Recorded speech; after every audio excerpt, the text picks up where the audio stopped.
Samajwadi party के अध्यक्ष अखिलेश यादव ये पहले ही कह चुके हैं कि बीजेपी एसआईआर के जाल में खुद ही फंस गई है।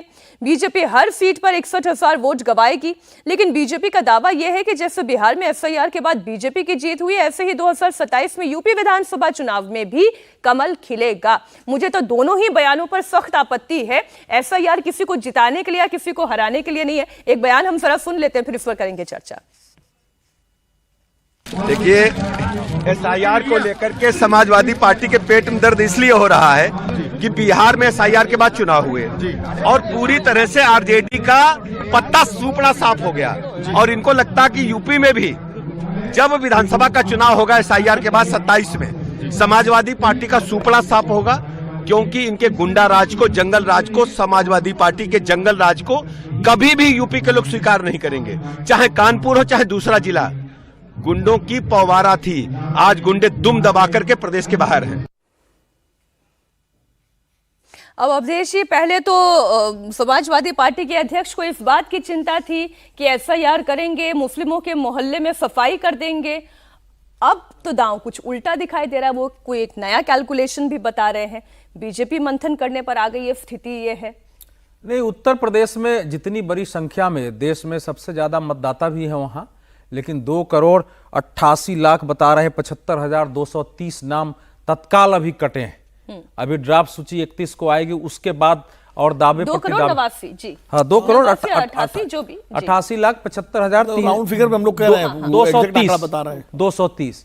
तो इतना नाम कटना, और लखनऊ जैसे शहर से 10 लाख के आसपास नाम 12 कट लाख, जाना, मैंने वही 10-12 लाख नाम कट जाना, ये सामान्य स्थिति नहीं है जी। अभी मुझे साहिबाबाद के एक अफसर ने बताया कि सर हमारे यहाँ 10,54,000 जो है मतदाता थे, जिसमें से 4,50,000 का पता ही नहीं चला। हम लोगों ने बार बार सूचना दी, ढूंढने की कोशिश की।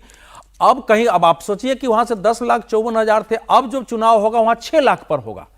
तो ये जो परिस्थिति बनी है, ये सबके लिए चिंताजनक है कि भाई इतने मतदाता, मृतक तो समझ में आता है कि चलो आपने 46,23,796 मृतक हो गए, लेकिन अनुपस्थित लोग इतना हो जाना कि 79,000, अरे क्या है, 79,52,190 अनुपस्थित हो गया हो, लापता है कि उसका पता नहीं है।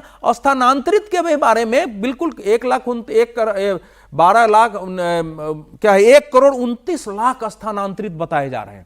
तो ये ऐसी संख्या देश में कहीं नहीं हुई है। तो अब ये किनके मतदाता थे, ये वोट डालते थे भी थे कि नहीं डालते थे, क्योंकि शहरी वोट घटे, इसलिए मेरी चिंता ये है कि जो बीजेपी मंथन कर रही है, शहरी वोट कटे हैं। ज्यादातर वोट जो कटे हैं शहरों में कटे हैं, कानपुर, लखनऊ, गोरखपुर, ये तो गाजियाबाद, बरेली।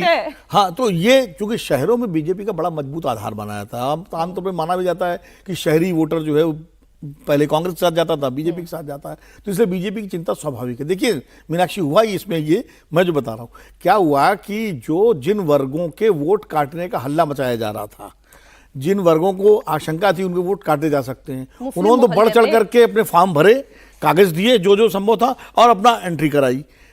और खबर यह भी है कि समाजवादी पार्टी ने इस मामले में एक तरफ तो अखिलेश जी आरोप लगाते रहे, दूसरा उनके बीएलओ जो थे वो बहुत एक्टिव रहे। तो और बीजेपी के लोग जो है उसमें थे कि अरे भाई एसआईआर से बिहार में जीत गए हैं, एसआईआर हो जाएगा, वो एक गलतफहमी के शिकार है। पाठक जी अभी भी तो और आपने बड़ी अच्छी बात कही, मैं आपकी इस बयान को बिल्कुल ताकीद करता हूं कि एसआईआर न किसी को जिताने के लिए न किसी को हराने के लिए, एसआईआर वोट मतदाता सूची के शुद्धिकरण के लिए है। अब अपने हिसाब से जिसका जहां वोट कट जाएगा वो कहेगा हराने के लिए, जिसका जहां जुड़ जाएगा जिताने के लिए है। लेकिन ये चिंता की बात है कि मुझे लगता है, देखिए जो लापता लोग हैं, कैसे लापता लोग हैं मैं उसका बताऊं। जैसे मान लीजिए एक व्यक्ति जो है गोरखपुर से आगे इलाहाबाद में नौकरी करने लगा, जी। उसके बाद उसने वहां 2 बार वोट डाला, फिर वो चला गया झांसी है। अब वो चला गया, अपना वहां शिफ्ट कर गया, किसी को बता के नहीं गया कि कहाँ गया। अब वहां पुराने पते पर जब फॉर्म लेके कोई पहुंचा होगा बीएलओ, भाई यहाँ फलाने रहते हैं, सबसे ज्यादा हैरान करना 40 लाख से 28 लाख पर आ गए, यानी कि 12 लाख नाम कट गए। लेकिन सर इसमें सियासत जो हो रही है उसमें राहुल गांधी को जरा जोड़ दूं, आपको दिलचस्पी होती है राहुल गांधी से जुड़ी हुई खबरों पर। एसआईआर पर जारी सियासत के बीच केंद्रीय गृह मंत्री अमित शाह ने कांग्रेस नेता राहुल गांधी पर तंज कसा है। अहमदाबाद में अमित शाह ने कहा है कि राहुल बाबा को अब हार से थकना नहीं चाहिए, क्योंकि अभी तो और हारना है। अमित शाह ने दावा किया कि 2029 में एक बार फिर नरेंद्र मोदी ही देश के प्रधानमंत्री बनेंगे। उन्होंने ये भी कहा कि राहुल गांधी को समझाने की क्षमता उनमें नहीं है। आप सुने उनका बयान। राहुल बाबा अभी हजी तमे थाकी ना जाओ हारथी। બંગાળ અને તામિલનાડુમાં હારવાનું છે નક્કી કરી નાખ્યું। અને 2029માં પણ ફરીવાર મોદીજીના નેતૃત્વમાં ભારતીય જનતા પાર્ટીની સરકાર। એનું કારણ અમારી પાર્ટીના જે સિદ્ધાંતો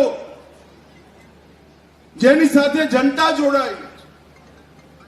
અમે રામ મંદિર બનાવીએ તમે વિરોધ કરો, પાકિસ્તાન પર સર્જિકલ સ્ટ્રાઇક કરીએ વિરોધ કરો, એર સ્ટ્રાઇક કરાવીએ વિરોધ કરો, બાંગ્લાદેશી ઘુસપેઠિયા ભગાવીએ વિરોધ કરો, કાશીનું મંદિર નવું બનાવીએ વિરોધ કરો, 370મી કલમ હટાવીએ વિરોધ કરો, ट्रिपल तलाक समाप्त કરી દઈએ તમે વિરોધ કરો, અને કોમન સિવિલ કોડ લાવીએ તો પણ તમે વિરોધ કરો। જનતાને જે ગમે છે એનો તમે વિરોધ કરો છો। ક્યાંથી મત મળે ભાઈ?